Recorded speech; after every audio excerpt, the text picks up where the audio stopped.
JS. Singh institute of pharmacy शिक्षा के क्षेत्र में निरंतर नए कीर्तिमान स्थापित कर रहा है। फार्मेसी शिक्षा के क्षेत्र में आधुनिक प्रयोगशाला उपकरण एवं अनुभवी योग्य टीचर से विद्यार्थी के जीवन को बदल रहा है। यहाँ की कंप्यूटर लैब लाइब्रेरी भी विद्यार्थी के एजुकेशन में अहम बदलाव ला रहा है। कोर्स इवेंट के साथ साथ cultural event, seminar, educational visit, hospital visit, यहाँ के विद्यार्थी का 360 डेवलपमेंट होता है। फार्मेसी के सारे कोर्सेज जैसे D pharm, B pharm, M pharm, PCI से मान्यता प्राप्त संचालित होता है। यहाँ के स्टूडेंट्स ऑल इंडिया एग्जाम जैसे GPAT, NIPER, CUET, PG आदि में अच्छे रैंक से उत्तीर्ण होते हैं। तो जल्दी करें और फार्मेसी में अपना कैरियर बनाएं और JS. Singh institute of pharmacy में अपनी सीट बुक करें, जिसका पता है पारा सराय, धूंधी, लहरपुर रोड, सीतापुर।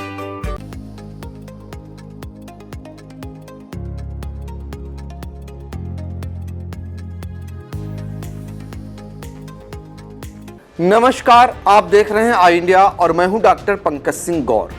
उत्तर प्रदेश में 10 सीटों पर विधानसभा के उपचुनाव होने हैं और सभी राजनीतिक दल भारतीय जनता पार्टी, समाजवादी पार्टी, कांग्रेस और बहुजन समाज पार्टी इस चुनाव को सेमीफाइनल के तौर पर मान रही है। इस बार बसपा सुप्रीमो मायावती ने उपचुनाव में प्रत्याशी उतारने का ऐलान कर दिया है। बाकायदा मायावती लगातार इसको लेकर बैठकों का दौर चलाए हुए हैं। रविवार को उत्तर प्रदेश की राजधानी लखनऊ में बसपा सुप्रीमो ने पार्टी पदाधिकारियों के साथ एक महत्वपूर्ण बैठक की। इस बैठक में पूर्व की बैठक की समीक्षा की और जो पदाधिकारियों को पिछली बैठक में जिम्मेदारी दी थी, जमीनी स्तर पर कितना काम हुआ इसको जानने का प्रयास किया। 1 से 1.5 घंटे तक चली बसपा की इस महत्वपूर्ण बैठक में जो निकल कर ये आया कि बहुजन समाज पार्टी इस बार हर हाल में विधानसभा के होने वाले उपचुनाव में एक आध सीट जरूर जीतना चाहती है। यही कारण है कि बैठक के दौरान बसपा सुप्रीमो मायावती ने पदाधिकारियों से ये जानने का प्रयास किया कि चुनाव कैसे जीता जा सकता है, कौन कौन सी ऐसी सीटें हैं जहां बहुजन समाज पार्टी अपने दमदार प्रत्याशियों को उतारकर चुनाव को अपने पाले में ला सकती है। क्योंकि ये उपचुनाव अहम चुनाव है, इसलिए चूंकि 2027 में उत्तर प्रदेश में विधानसभा के चुनाव होने हैं और ऐसे में उपचुनाव सेमीफाइनल के तौर पर माना जा रहा है। चूंकि लोकसभा चुनाव में भारतीय जनता पार्टी को बुरी हार मिली और बहुजन समाज पार्टी का तो पत्ता ही साफ हो गया। पिछले लोकसभा चुनाव में समाजवादी पार्टी के साथ लड़ी बहुजन समाज पार्टी को 10 सीटें उत्तर प्रदेश में मिली थी, लेकिन इस बार लोकसभा के चुनाव में बहुजन समाज पार्टी का एक भी सांसद चुनाव नहीं जीत पाया। और तो और आपको बता दें, 4 बार उत्तर प्रदेश की मुख्यमंत्री रहने वाली मायावती की पार्टी का हाल जानकर आप हैरान रह जाएंगे कि वो पार्टी जिसकी सुप्रीमो 4 बार उत्तर प्रदेश में मुख्यमंत्री रही हों, 2007 में बहुजन समाज पार्टी को 403 सीटों में से 207 सीटों पर विजय मिली हो और उस पार्टी यानी 206 सीटों पर विजय मिली हो बहुजन समाज पार्टी को और उस पार्टी का सिर्फ एक विधायक इस समय है, तो अंदाजा लगा सकते हैं कि बहुजन समाज पार्टी की स्थिति उत्तर प्रदेश में कहां तक पहुंच गई है। अभी सबने देखा कि लोकसभा चुनाव में बहुजन समाज पार्टी का वोट बैंक भी खिसक कर नीचे चला गया। कुछ वोट भारतीय जनता पार्टी में चले गए और कुछ वोट बैंक जो बहुजन समाज पार्टी का था वो समाजवादी पार्टी में आ गए। इसको लेकर बहुजन समाज पार्टी में इस समय चिंतन मंथन का दौर जारी है कि बहुजन समाज पार्टी का वो जो परंपरागत वोट है, जो उससे छिटका है, वो कैसे वापस लाया जाए। तो बहुजन समाज पार्टी इस विधानसभा के उपचुनाव में अपनी ताकत को देखना चाहती है। और आपको बता दें कि इस बार जो पदाधिकारी हैं, लगातार मायावती उन्हें जिम्मेदारी दे रही हैं और उन जिम्मेदारियों का की समीक्षा भी कर रही हैं कि जमीनी स्तर पर क्या कुछ हो रहा है। आपको यह भी बता दें कि उपचुनाव को लेकर तो बसपा सुप्रीमो बैठक और समीक्षा कर ही रही हैं। 2027 में होने वाले विधानसभा चुनाव को लेकर भी अभी से बहुजन समाज पार्टी ने तैयारियां तेज कर दी हैं। पहली बार बहुजन समाज पार्टी ने नई व्यवस्था बनाई है। विधानसभा में प्रत्येक विधानसभा क्षेत्र में 2 प्रभारी और 1 विधानसभा का अध्यक्ष जिन्हें जिम्मेदारी दी गई है, यानी 3 ऐसे महत्वपूर्ण पदाधिकारियों के कंधों पर जो विधानसभा क्षेत्र है उसकी जिम्मेदारी दी गई है। वहां के नेटबोल्ट को टाइट करने की जिम्मेदारी और पार्टी के पक्ष में माहौल बनाने की जिम्मेदारी, और साथ ही यहाँ पर यह भी जिम्मेदारी दी गई है कि अलग अलग जाति के लोगों को भी जोड़ने की जिम्मेदारी दी गई है। यही कारण है कि पिछड़ी जाति का भी, गैर जाटों समाज से आने वाले लोगों को भी विधानसभा अध्यक्ष या प्रभारी बनाकर ये जिम्मेदारी दी गई है। तो ये इस बार कहीं न कहीं बहुजन समाज पार्टी बड़ी ही गंभीरता से इस चुनाव को ले रही है, और अभी से मायावती जो सुप्रीमो हैं वो इस पर जो है हर रणनीति बनाने में जुटी हुई हैं। आपको बता दें, रविवार को जो बहुजन समाज पार्टी की लखनऊ में बैठक हुई है उसमें 2 ऐसी विधानसभा सीटें हैं जहां पर बताते हैं कि बहुजन समाज पार्टी ने प्रत्याशी करीब करीब तय कर दिए हैं। सोनभद्र और फूलपुर ये 2 ऐसी विधानसभा की सीट हैं।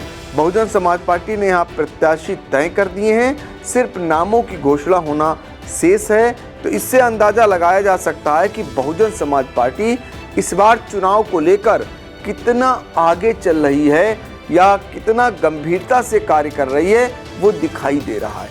हालांकि अगर भारतीय जनता पार्टी की बात करें तो भारतीय जनता पार्टी भी इस चुनाव को बहुत ही गंभीरता से ले रही है। ये पूरा चुनाव योगी आदित्यनाथ की आगे का जो भविष्य है उनका वो तय करने वाला है। ये महज 10 सीटों पर उपचुनाव होगा, लेकिन योगी आदित्यनाथ का भविष्य इसी से तय होगा। यही कारण है कि मुख्यमंत्री योगी आदित्यनाथ ने बाकायदा 10 सीटों पर अपने मंत्रियों को जिम्मेदारी दे दी है। आलम यह है कि एक एक विधानसभा क्षेत्र में कई मंत्रियों को जिम्मेदारी दी गई है। खुद मुख्यमंत्री योगी आदित्यनाथ अयोध्या हो या फिर इसके बाद अंबेडकर नगर हो, यहाँ का वो दौरा कर चुके हैं। और उधर समाजवादी पार्टी के सुप्रीमो अखिलेश यादव लगातार बैठक कर रहे हैं। पार्टी के सांसद, पार्टी के विधायक और पार्टी के पदाधिकारियों के साथ वो 10 सीटों पर इस बार अपनी पूरी ताकत झोंकने वाले हैं, क्योंकि यहीं से पार्टी के पक्ष में बम बनने वाला है। कांग्रेस की तैयारियों की अगर बात करें तो कांग्रेस का पूरा जोर ज़्यादा से ज़्यादा 10 सीटों में से समाजवादी पार्टी से 3 से 4 सीटों को झटकने में लगी हुई है कि 4 सीटों पर अगर समझौता हो जाता है, समझौते के तहत उसको सीटें मिल जाती है तो वो भी दमदारी से लड़ेगी। लेकिन बताया जा रहा है कि समाजवादी पार्टी सिर्फ और सिर्फ कांग्रेस को 2 सीटें देने के पक्ष में दिखाई दे रही है। ये तो फिलहाल आने वाला समय बताएगा कि किसको कितनी सीटें मिलेंगी, यानी समाजवादी पार्टी कितनी सीटों पर लड़ेगी और कांग्रेस कितनी सीटों पर लड़ेगी। बहरहाल बहुजन समाज पार्टी की ताबड़तोड़ जो बैठकें हैं वो ये दर्शा रही हैं कि उपचुनाव में बहुजन समाज पार्टी इस बार यदि गंभीरता से लड़ती है तो इसमें ये तय कर पाना मुश्किल हो जाएगा कि वो किसका गेम बिगाड़ेगी, समाजवादी पार्टी का गेम बिगाड़ेगी या फिर भारतीय जनता पार्टी का। ये भी आने वाला समय बताएगा। लेकिन इतना ज़रूर है कि आरक्षण का मुद्दा जो इस समय फिर से एक बार मायावती गर्म करना चाहती हैं। मायावती ने बाकायदा आपत्ति दर्ज कराई है, प्रधानमंत्री नरेंद्र मोदी पर सीधे तौर पर हमला बोला है। आरक्षण में इस बार उनका कहना है जो क्रीमी लेयर के लिए आरक्षण की व्यवस्था की जा रही है उसका वो लगातार विरोध करती हुई नजर आ रही हैं। चूँकि मायावती का ये मानना है कि इसके ज़रिए जो उनका परंपरागत वोट बैंक था जो पीडीए में चला गया या फिर यूं कहें कि भारतीय जनता पार्टी में चला गया था, उसे वो वापस ला सकती हैं। फिलहाल उपचुनाव ये तय करेंगे, उनके नतीजे तय करेंगे कि कौन किस पर ज़्यादा विश्वास कर रहा है, इस बार कौन बाजी मारेगा या कौन फिर से हार का सामना करेगा, ये तो मतदाता तय करेगा। लेकिन जो तैयारियां हैं वो फिलहाल ये ज़रूर बता रही हैं कि जिस तरीके की तैयारियां भारतीय जनता पार्टी कर रही है या फिर समाजवादी पार्टी कर रही है उपचुनाव लड़ने की, उसी तरीके की तैयारियां बहुजन समाज पार्टी की भी दिखाई दे रही हैं। मायावती का ये पैगाम, ये तैयारी क्या गुल खिलाएगी, ये फिलहाल आने वाला समय बताएगा। लेकिन इस बैठक में एक अहम जानकारी और भी आपको दे दें, इस बैठक में उनके भतीजे आनंद की गैर हाजिरी को लेकर भी चर्चाएं होती रहीं। ये बताया गया कि चूंकि गैर प्रांत की जो जिम्मेदारी है वो वहाँ भाग ले रहे हैं, लेकिन आकाश आनंद को लेकर जो उत्साह था पार्टी के अंदर पिछले दिनों, उनको पद से हटाना, जिसका खामियाजा लोकसभा चुनाव में बहुजन समाज पार्टी भुगत चुकी है। इस बार बहुजन समाज पार्टी के तमाम पदाधिकारियों की दबी जुबान ये मांग है कि आकाश आनंद को बहन जी आगे करती हैं और बड़ी जिम्मेदारी देती हैं, खुली छूट देती हैं, तो निश्चित तौर पर बहुजन समाज पार्टी का जो परंपरागत वोट है वो तो उनके पास आएगा ही, और साथ ही एक पार्टी के पक्ष में माहौल बनेगा। और जो एक माना जा रहा है कि आज़ाद समाज पार्टी की ओर युवा मतदाता शिफ्ट हो रहा है, वो मतदाता जो कभी बहुजन समाज पार्टी का वोट बैंक माना जाता था, उसकी भी वापसी हो सकती है। लेकिन ये निर्णय बहन मायावती को करना है, और उन्होंने हालांकि पिछले दिनों आपने देखा आकाश आनंद की वापसी ज़रूर की है, लेकिन वापसी के बाद जो धार आकाश आनंद की पूर्व में दिखाई दी थी वो फिलहाल अभी देखने को नहीं मिल रही है। फिलहाल हमारी नज़र रहेगी आगे चलकर बहुजन समाज पार्टी क्या कुछ कर रही है। आप देखते रहिए आई इंडिया, और हाँ, कमेंट के जरिए हमें ज़रूर बताएं कैसी लगी ये खबर।